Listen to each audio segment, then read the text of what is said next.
a challenge of development that is the product of having its resources stolen for so many years by external actors, so that Haiti couldn't invest in an effective education sector, an effective justice sector, etc. A lack of access to food, to water, basic services. They're also very dangerous places, especially for women and girls. You're seeing high levels of sexual violence directed at them, including because there's a lack of security and lighting.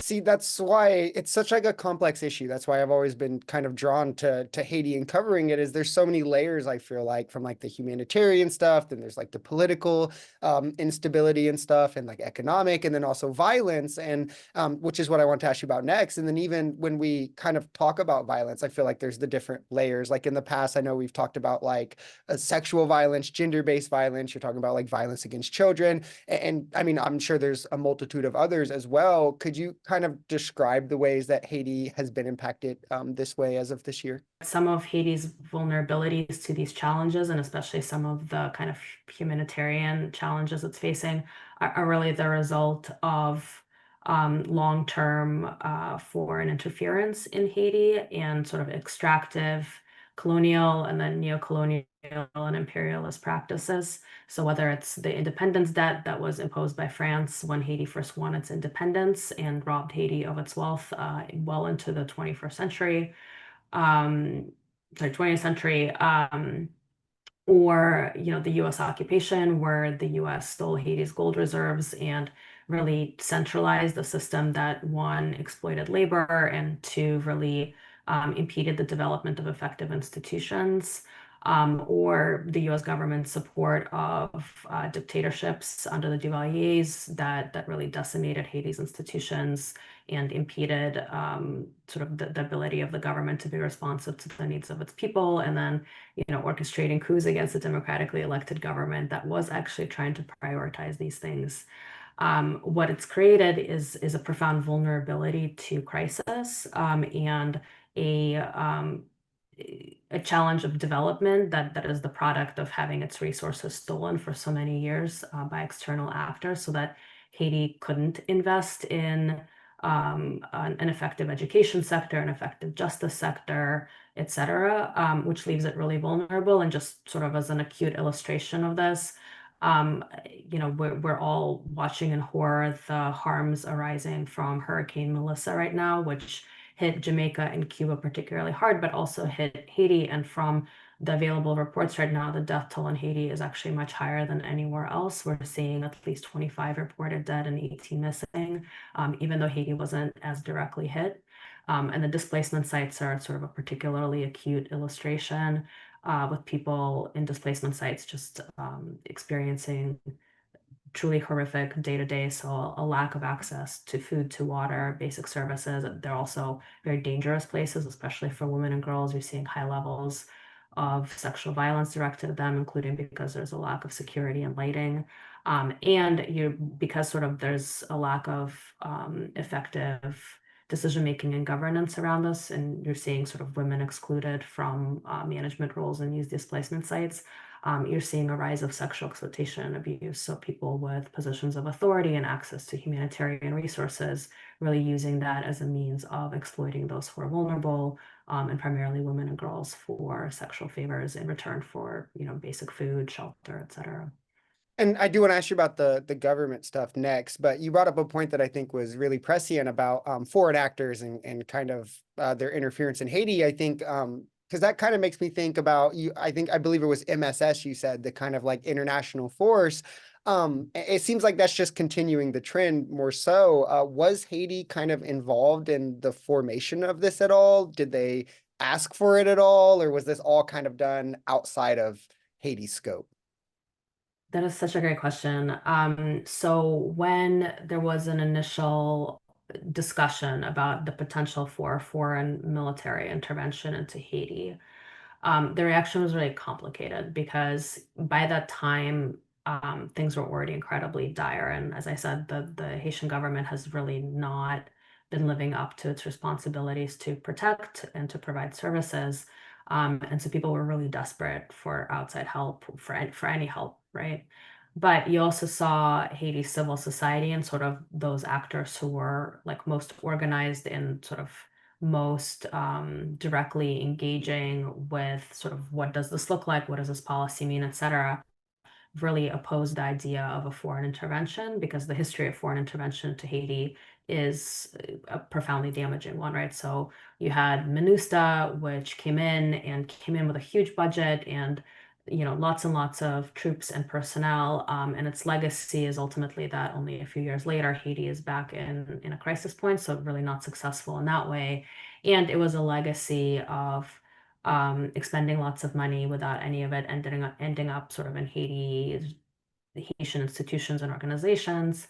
It was a legacy of harm against civilians. It was a legacy of sexual exploitation and abuse by UN peacekeepers. So, all of which to say is Haitians had a lot of reasons to be really skeptical of foreign military intervention. And so you saw Haitian civil society really oppose it.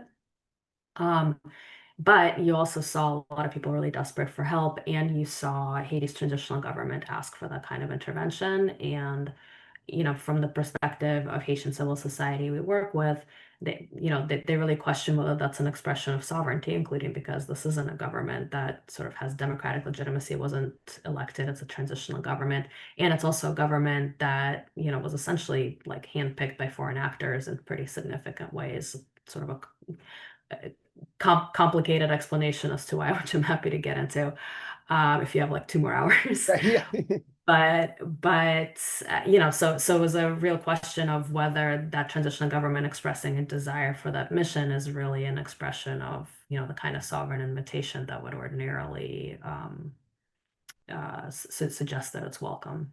Yeah, and I think last time we had Christina on that we spoke kind of at length about the transitional government, or I don't remember to what extent they were in yet or whatnot. And I know a lot of like I think the corruption and kind of collusion stuff that was in this report. I think we spoke more about it being a possibility then. So could you kind of like lay out what we've seen in the time since then in 2025? I guess it Like would. in terms of the corruption of the Yeah, transitional government. the transitional government that was kind of Yeah. detailed in the report. Yeah.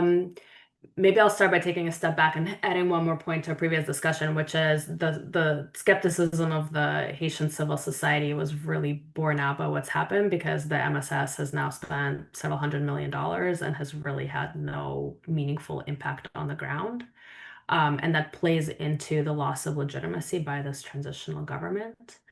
And so the transitional government is comprised sort of the kind of top leadership as the Transitional Presidential Council, which has 7 voting members, 2 non-voting members. Of the voting members, not a single one is a woman. And then there is a prime minister, there's a cabinet, and there's sort of some ancillary institutions. But the agreement that gave sort of birth to the transitional government also envisioned several entities, including a civilian oversight body that never materialized, which sort of feeds into this overall sense of there's not a lot of legitimacy or accountability. And then the TPC, the Transitional Presidential Council, has been dogged by serious allegations of corruption. 3 members have been really credibly accused, but sort of the related case has been since dismissed, and there's sort of never been an accounting. In the meantime, and this is reflected in our most recent human rights update, there's also been reporting of sort of lavish allowances paid to themselves by members of the transitional government, even as so many Haitians starve. And, we just talked about those percentages and how horrific that looks. So just all of that going to show that this is a group of people who have not credibly demonstrated themselves to be acting in the public good, but are very responsive to international pressure. So, a matter of maybe a week or two ago, there was a tweet or other statement from a U.S. government official sort of noting that, the Transitional Presidential Council is not meant to be there forever and was not duly elected. And then all of a sudden you saw statements from members of the TPC about how they were committed to having elections and they weren't planning on being there forever. And you hadn't been seeing statements like that. So there's just like a very direct and noticeable connection between, when the United States government says jump and how high the jumping happens. To the extent, I guess, that they ever had any support on the ground, has that kind of soured in the last months, or kind of what is their situation in terms of how people feel about them? I think that's exactly right. I mean, there are no meaningful public opinion polls in Haiti, but just sort of like observation, general sense, I would say they started with pretty low credibility and it's disappeared entirely. And sort of in spite of the really, really dangerous security situation, you've still seen Haitians taking their lives in their hands and protesting against the government because they are so fed up with its lack of action and its inability to protect them. And you've actually seen the government deploy police to suppress those protests, sometimes with physical force.